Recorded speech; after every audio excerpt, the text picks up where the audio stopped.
Hello, Sean. Are you ready for your first question? Yes, I'm ready. Alright. A big part of the Political Affairs Chair's duties is co-leading the Leadership Auxiliary Andres Bonifacio Leadership Emergence, or ABLE, with the Community Affairs Chair. Given that this duty is oftentimes seen as separated from the rest of your position's duties, why do you believe the Political Affairs Chair plays a major role in co-leading a Leadership Auxiliary? How do you plan to incorporate and or separate your duties from this role? Could you repeat that question one more time, please? The whole thing or just the question? Just the question. Okay. Why do you believe the Political Affairs Chair plays a major role in co-leading a Leadership Auxiliary? How do you plan to incorporate and or separate your duties from this role? So, if you think of the community chair as the heart of our activism, then the political affairs chair would be the brain.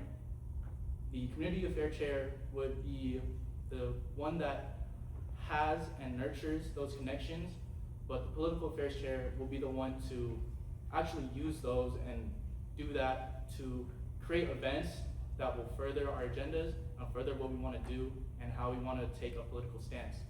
So I would be relying on my community affairs chair to partner with me and also to rely on them to have these connections that we can use.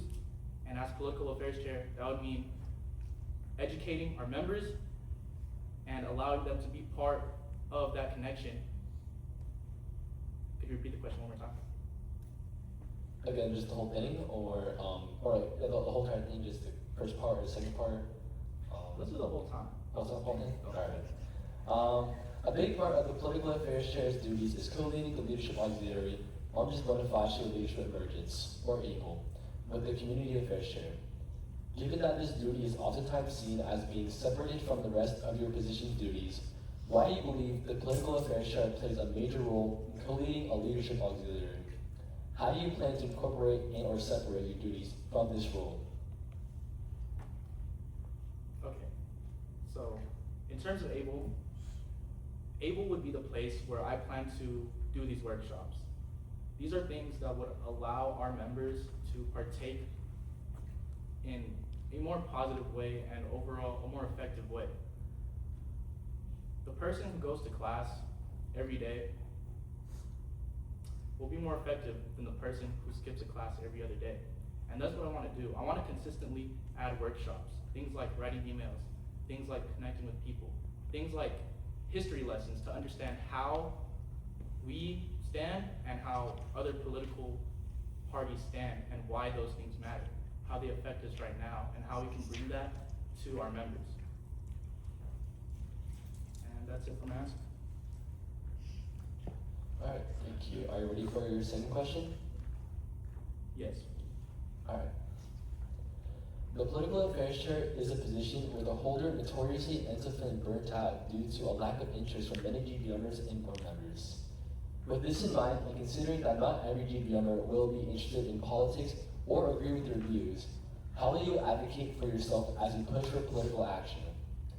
How will you attempt to gain political interest from GBMers, regardless of their stances and level of interest? Could you repeat the question one more time? Yes. With this in mind and considering that not every GBMer will be interested in politics or agree with their views, how will you advocate for yourself as you push for political action? How will you attempt to gain political interest from GBMers, regardless of their stances and level of interest? Repeat that one more time. Okay, how will you advocate for yourself as you push for political action? How will you attempt to gain political interest from GBMers, regardless of their stances and level of interest? Right. So let's start with the first question, which is advocating for myself while pursuing political action. Now, that means taking the time and being very deliberate on how I spend it. Whether that's taking time to ensure that policies I want to tell the general body members about, taking time to simplify those and make those palatable and make that easy to understand for someone who doesn't have a lot of political understanding, someone who may not be at all interested in doing that in their spare time, but they do have the time to listen to that during GBM. That also means connecting with people, whether that just be shooting a text and saying, hey, I like what you're doing, I want to work with you, or just checking up with other members that would be integral to keeping those things and allowing us to pursue things as a political party.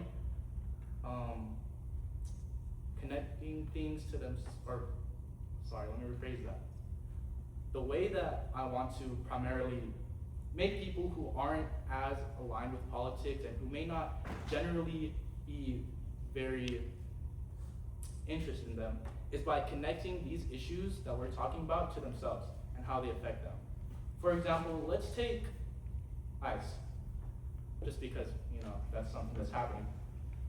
ICE is something very near and dear to my heart, something I care about a lot. So how would I convey that to someone who doesn't care about that, who doesn't see the connection between ICE and themselves? You could talk about ICE immigration policies and how they're actually implemented. We could talk about how using those implementations, sometimes in actual implementation, like in Minnesota, they can go wrong. People can get hurt. We could talk about how Filipinos themselves are being targeted by ICE, whether it be fairly or unfairly, and how they're affecting the Filipino community. That could make people reflect about how it could treat their family, whether they're undocumented or documented, and whether or not that even matters to someone. Whether they care more about how that affects the Filipino community in general or them specifically. But as long as people can see themselves in an issue and see how it connects back to them, I feel like a lot of people tend to emphasize with that and care a lot more about it. Are you ready for the last question? Yes. As a Filipino-American organization, the Political Affairs Chair is expected to be aware of both issues in the Philippines and the United States. What do you think are some of the most pressing political issues in the Philippines and the U.S. today? And how can AB Samahan take action to address them? That's a great question. Well, I do need you to repeat that. Thank you.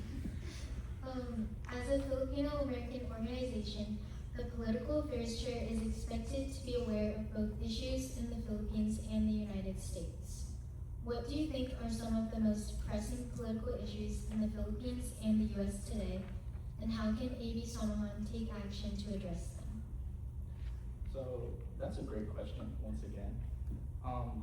For the first part, I'll split this up into two parts. We can talk about the Philippines, and then we can also talk about America.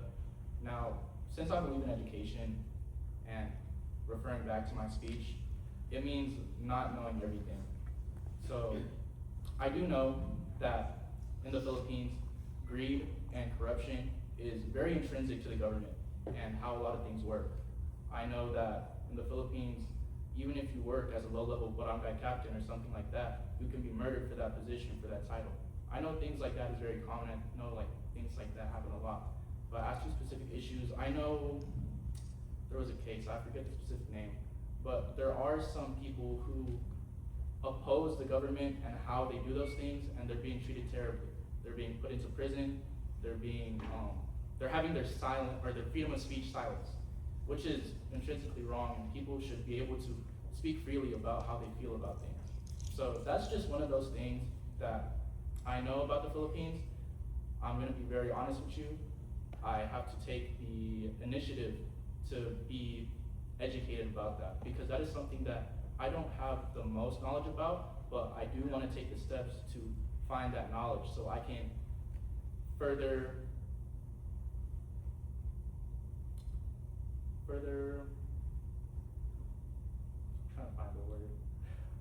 support people who are suffering from that, and from AB Samahan, we can support them. Now, as for American issues, the issues that I want to focus on are immigration, obviously. So immigration is a very big thing for us. For me, my parents they immigrated from the Philippines in 2003. So I'm the only person in my family born in America. So sometimes I worry about how they might be affected by immigration and whether or not they'll be targeted by ICE or by someone else.